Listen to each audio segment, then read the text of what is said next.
Hey, what's up, everybody? Like I said, I'm trying to do like a little bit more wrestling content, and I just came across something that I just like.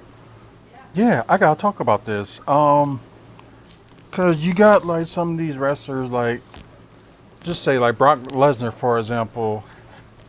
Part timer.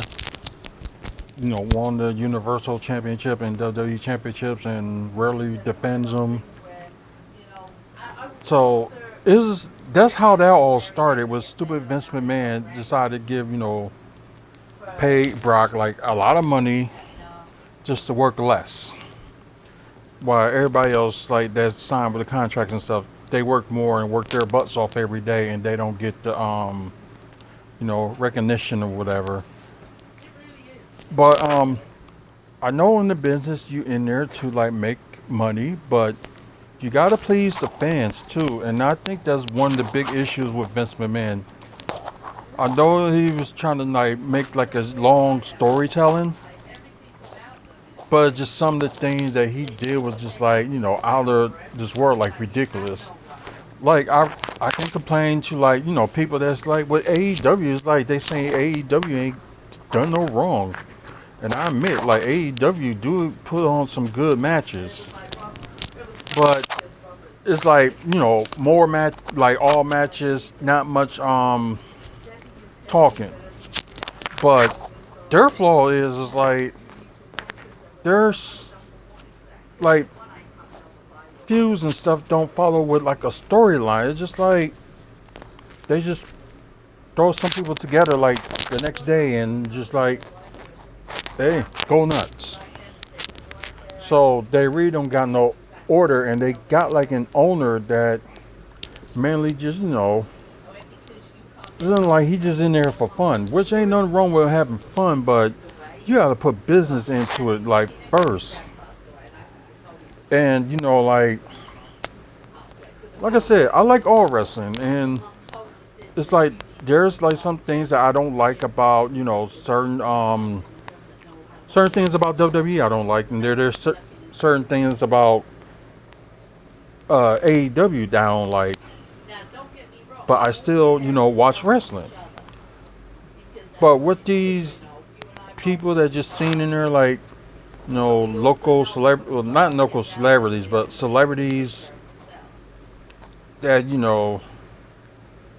don't know if it's trying to make them look good or whatever, but yeah, this is it's just really ridiculous. It really is. So long WWE title reigns with no defense, and I know they're going to talk about Logan Paul. So I just want to hear what this guy this channel is Plana. I think I said it right.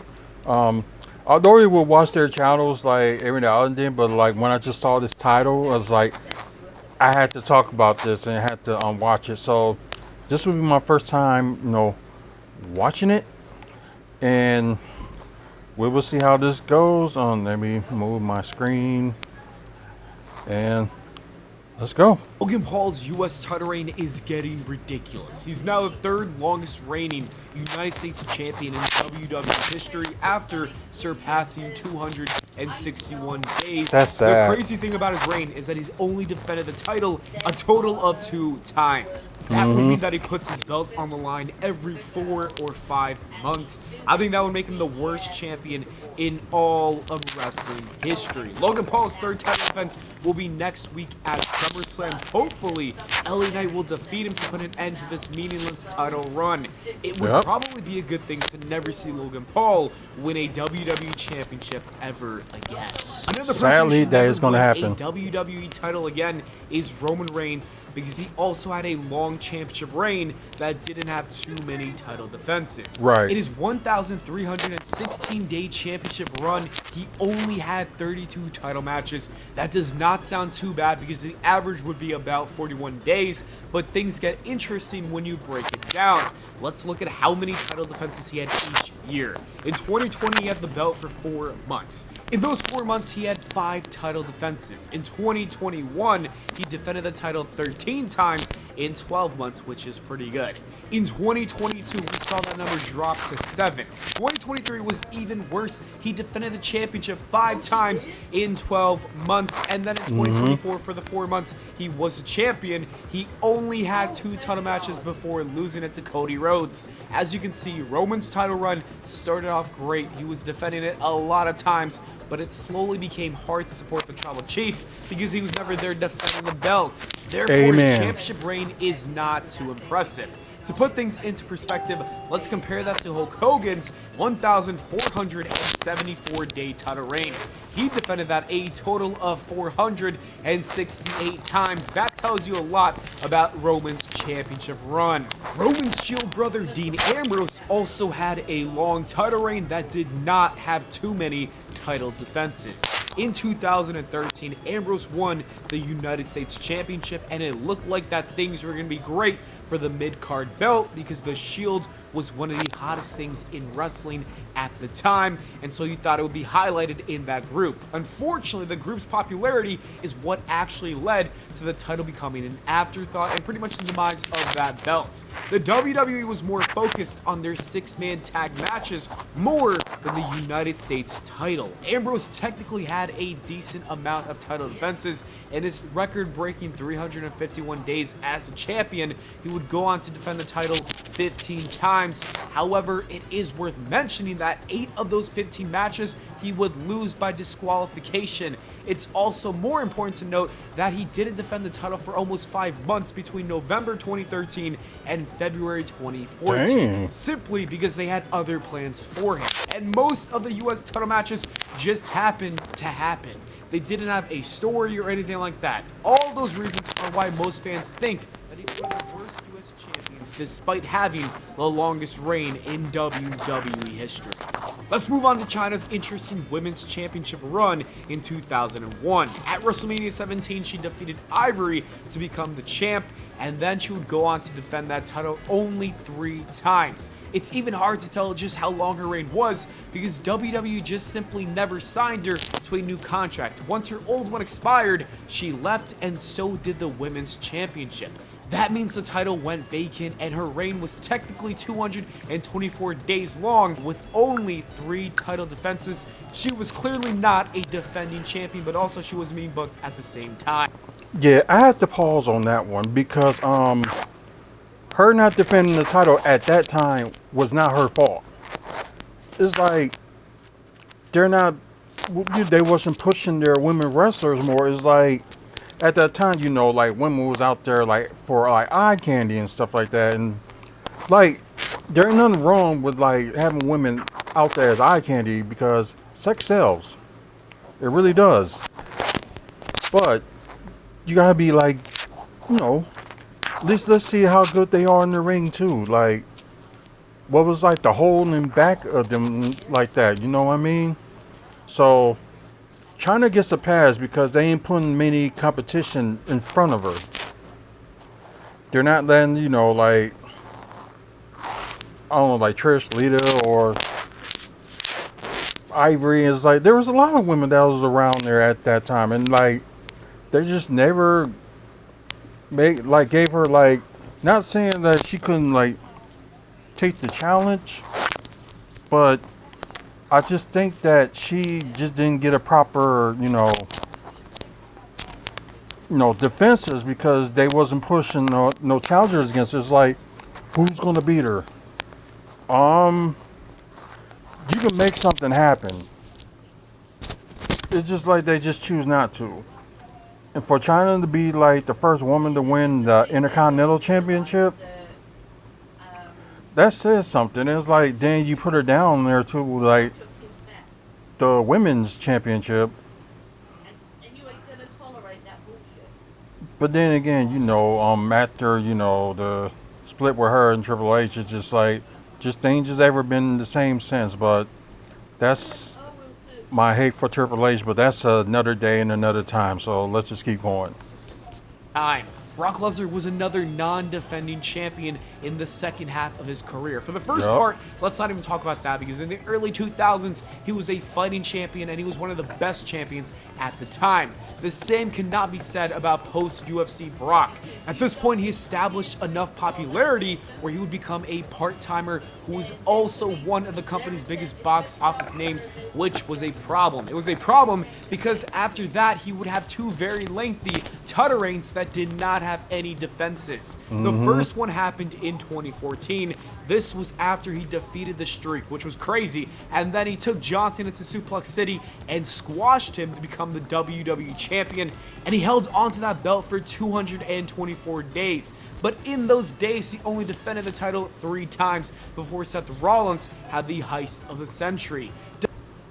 Back in 2022, Yeah, I sorry lost about the two commercial, very important guys. people in my life. Big figures. It really wasn't until Kinda knew it February was of this coming. year that I Defending the belt every 75 days pissed off a lot of fans. So what did the WWE do about that? They decided to give him another World Championship run in 2017. This time, it would be even longer at 504 days, and he defended it a total of 7 times. That is an average of having a title match every 72 days. We gotta face it, he's a true pioneer because Brock Lesnar walked so Roman Reigns could run. While Hulk Hogan was a defending WWE champion, you can't say the same thing about his WCW World title runs. really? The first time he won the WCW belt, he was the champion for 469 days, and he defended it 8 times. After the second reign, that lasted 359 days with only 6 defenses. That's that means sad. he was only putting the belt on the line every 2 months, which is a long time for the wrestling business, where the rule is that you gotta defend your belt at least once every 30 days. Yup. With that being said, there's a reason why all this happened. In order to sign him, WCW gave him creative control in his contract, and to make matters even worse, Hogan's ego was through the roof around this time, and so he simply did not book himself to defend the belt because he never wanted to lose it. Plus, he had the NWO shenanigans. This is probably why it's best to not give that kind of power to a wrestler, especially if that man is Hulk Hogan. Trish Stratus is regarded as one of the best women wrestlers of all time. She's a 7-time women's champion, and most of them were great runs. However, we need to talk about her 6th championship reign. This is when she went on to hold that belt for 448 days. It looked like that this was going to be a legendary run. That was until she got injured in the beginning of the reign. After her first 3 title defenses, she dislocated her shoulder. That kept her out of action for about 6 months. Rather than relinquishing the title, they decided to keep the belt on her, and so we did not get a women's championship match for 6 months that's until crazy. she did come back. After her return, she would defend the belt 8 more times, giving us a total of 11 title matches in 448 days, which isn't too bad in the grand scheme of things, but it was tough to watch the women's belt sit on the sidelines for half of a year. Shinsuke Nakamura and mid-card title reigns do not mix well. We're going to focus more on his IC title runs. The first one happened in 2019. It lasted 201 days, and he would defend it a total of 4 times, meaning we would see a title match every 50 days. At one point, he didn't even have... That's WWE's fault right there. That's not like on him, but that's WWE's fault for not having him defend the belt at least like once a month or something like that. That's WWE's fault. Have a match for 3 months. What was the reason behind this? Was he injured? No, that was not the reason. WWE just simply did not put him on TV or in any matches. You would think he would redeem himself when he won the belt again in 2021. That reign was 182 days long, but it only had 2 title defenses. Similar to his last reign, there was no reason for this lackluster run other than WWE having no desire to put the champion in championship matches. Shinsuke Nakamura might be one of the worst IC champions of all time. Braun Strowman's the last person in this video. He technically won the greatest Royal Rumble championship in 2018. He has not defended that title since then, which is That don't count. 2,281 days. That would give him the longest reign of all time. That doesn't count. That's just something. It's like them saying like defending with AEW, defending the Owen Hart Cup championship, which is like you get a trophy and you get a title. the title wasn't meant for defending. So Braun Strowman gets a pass on that, and then plus it's not his fault that they didn't do like another big Royal Rumble like that, which I thought that was one of the best Royal Rumbles they ever had. But that's not his fault. That's WWE's fault. Well, Vince McMahon's fault. So let's put it that way. With 0 title defenses. For that, he had to be in this video. Anyways, that's it for this one. Here are some other videos I think you might enjoy. Yeah, especially for those people that think I don't criticize like WWE. I do criticize WWE too when I think they're wrong. Like the same thing I do when I do the same thing with TNA. I do the same thing with well, I do it mostly with AEW because I think they got a lot of problems and like they giving you like, well, you got an owner that's like giving you like false hope and giving you lies about we did this and we did that, we did this great and all that. Ratings don't show it. And I know some people talk about, oh, ratings don't even matter no more. Yes, it does. I know you got streaming and all that stuff, like watching YouTube and stuff like that. That's good and all, but you actually want people to like to see stuff live. So ratings are important, no matter what you think or what you say. Ratings are important. And SmackDown got like, they had the biggest ratings in wrestling right now. You got Raw like falling like a little bit behind them. And yeah, that's like a change of series because like thinking like, because at the time when you're looking back, it's like SmackDown ain't gonna never be Raw in ratings. Because Raw was like winning like all the the rating war for like a very long time. Then I don't know what was to change in that. Maybe they started getting smart and start. I think it probably started it when they actually went live. I think that's probably when everything changed. And they probably got, sick of the Raw BS and stuff like that. And it was like SmackDown is finally live. Like, it slowly picked up that way. And now, you see that it's like up there. I always say that SmackDown, to me, in my opinion, was always the A show because they don't do that much drama like they did with Raw. Because they were always trying to make Raw the A show, like this show, this, that. It's like they was trying to make like, because they don't treat both shows equally. I'm sorry, but yeah, they don't treat both shows equally. That's my issue. But yeah, what do y'all think about this? Check out Pilani videos.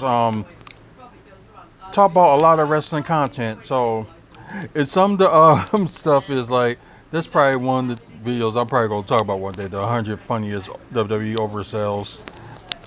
But just letting y'all know, I criticize any wrestling brand if I think they're in the wrong, or if I got issues with them. I complain about everything, not just AEW, but everyone else too. If I don't think that this is right, or anything like that. So, that's just the people that think, oh, I hate like AEW or something like that. No, I don't like where they're going with what they're doing, but there are some matches that just be like, yeah, and like some styles that they doing, but it's just some stuff they just need to work on. And it seems like nothing has changed. It's like all they worry about, oh, we beat the male demographic of the viewers. So what? You gotta have everybody watching. Not just men, but everybody. Like seriously. God, this is it's just stupid. But yeah, I'm gonna give this video a like. But y'all comment below. What y'all think about like some of these like title defenses and stuff like that, or mention something that you remember like seeing like somebody had like a title defense. And one more thing, I thought the MJF belt like turned into the American Championship. That belt is badass, so I agree with that. But anyways, comment below and let's do a discussion about it. Were there other title defenses that you've seen that nobody didn't defend it more than 2 times, like Logan Paul? Just comment below. But check out that channel and please check out our channel. Please like and subscribe. And check out our past videos like wrestling content and also Milwaukee Bucks content as well. Go check us out. Don't forget, if you're in the Milwaukee area tomorrow, check out the meet and greet of Bushwhacker Luke that we are hosting, 5925 West North Avenue in Milwaukee at Toy Dimension. So check them out. And let's thank our sponsor. Speaking of which, Toy Dimension is one of the sponsors of this video. Trophy Athletic is another sponsor of this video. And of course our original sponsors, Moving Dudes and Art from the Heart. So it's funny he just popped in this video, just be like, which he did on the side. But anyways, thank you guys for watching. Until the next video.